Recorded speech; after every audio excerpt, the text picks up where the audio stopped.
जैसे ही कलयुग का प्रारंभ हुआ, कलयुग में लोग विषय वासना विकारों में जीने वाले और ऐसी अवस्था में रहने वाले लोग अगर भगवान को भोग लगाएंगे तो कहीं ना कहीं उनमें विकार पैदा हो जाएगा। सब देवता चिंतित हुए और सीधे के सीधे पहुंचे भगवान नारायण के पास। का प्रभु ऐसा कोई स्थान बताओ जहां पर हमारे ऊपर कलयुग छू नहीं सकता, कलयुग का प्रभाव नहीं हो।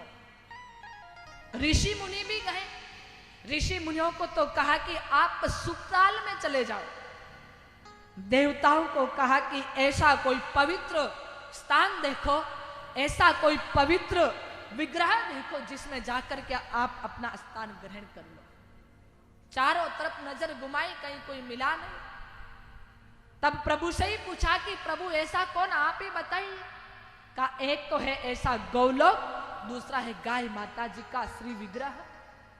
और श्री विग्रह में गौलोक में तो आपको वहां पर तो गोपी बन करके जाना पड़ेगा ना, आपके पुण्य इतने नहीं है कि आप गोपी बन करके गौलोक चले जाएं। तो आपके लिए तो एक ही स्थान है गाय माता का श्री विग्रह। आप भगवती गौ माता से प्रार्थना करिए और प्रार्थना करके आप उसके विग्रह में, श्री विग्रह में जाकर के अपना अपना स्थान ले लीजिए।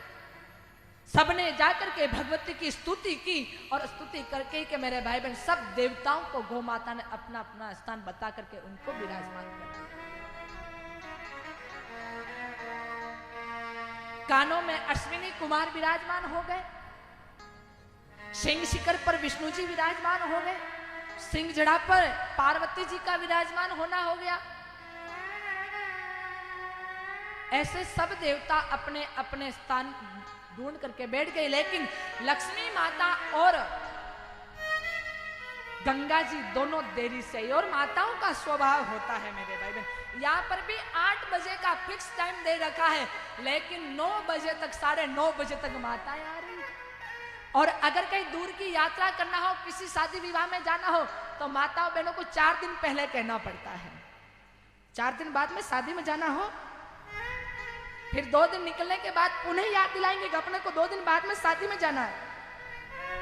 1 दिन निकलने के बाद फिर याद दिलाएंगे शादी में जाना है, और सुबह जाना, रात्रि को याद दिलाएंगे शादी में जाना है, और सुबह 11 बजे निकलना है। तो 7 बजे पुनः भाई साहब को याद दिलाना पड़ेगा कि 11 बजे निकलना है। और माताएं 11 बजे का टाइम दे दो तो वो माताएं 1 बजे निकलती है। इसलिए भाई साहब पहले 2 घंटे का टाइम मेंटेन करके रखते हैं कि देवी को टाइम लगेगा, स्वाभाविक ही लगेगा। सारे देवता बैठ गए। माताओं का स्वभाव है, लक्ष्मी जी और गंगा जी दोनों देरी से आई और आकर के लक्ष्मी जी भगवान श्री हरि नारायण की अर्धांगिनी है, इसका उनको थोड़ा अहंकार भी हो गया और जाकर के कहा है गैया मैया हमारा स्थान दिखाइए। गौ माता ने स्पष्ट मना कर दिया, कोई स्थान नहीं है, गेट आउट, आप जा सकते हो, यहां कोई आपके लिए स्थान नहीं है। लक्ष्मी जी ने भगवान नारायण का सुमिरन किया और भगवान नारायण ने कहा कि मेरी इष्ट देवी मेरी मां है और तू अपने सासू जी से ऐसे बात करेगी तो काम नहीं चलने वाला है। सासू जी के तो सामने झुक करके रहना पड़ेगा, तब बात बनेगी। और मेरी मां से तो आप तू में से बात मत करो देवी, और मां से प्रार्थना करो तो वो आपको स्थान दिखाएगी और जरूर दिखाएगी। लक्ष्मी जी गंगा जी आंखों में आंसुओं की धारा बहाते हुए कहा, भगवती जगदम्बा, हे जगदीश्वरी, गलती हो गई, क्षमा कीजिए भगवती, और आप मुझे अपना स्थान दिखाइए ताकि मैं वहां पर निवास कर सकूं।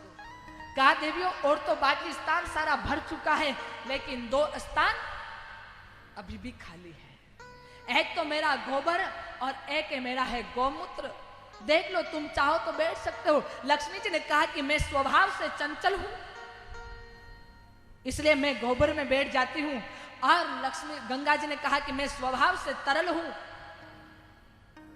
इसलिए मैं गौमूत्र का स्थान मेरे लिए पर्याप्त है। दोनों स्थान में जाकर के बैठ गए।